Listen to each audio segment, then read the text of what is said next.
বাজেটকে জীবন বান্ধব আখ্যা দিয়ে সরকার দলীয় চিফ হুইপ নুরুল ইসলাম মনি বলেছেন, সরকার ও বিরোধী দল ঐক্যবদ্ধভাবে তা বাস্তবায়ন করবে। প্রধানমন্ত্রী তারেক রহমান জীবন বান্ধব বাজেট দিয়ে মানুষকে বাঁচানোর উদ্যোগ নিয়েছে বলেও মন্তব্য করেন তিনি।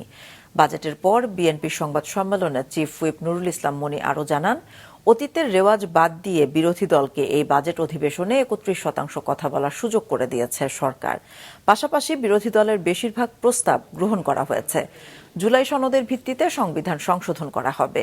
পাশাপাশি সংবিধান সংস্কারের বিষয়ে সংসদের বাইরে সরকার ও বিরোধী দল আলোচনা করবে বলেও জানান তিনি। দুর্নীতি ও টাকা পাচার রোধে সরকারের কঠোর অবস্থান থাকায় বাজেটে বিভিন্ন খাতে ট্যাক্স কমলেও দেশ পরিচালনায় কোনো অসুবিধা হবে না বলেও জানান চিফ হুইপ।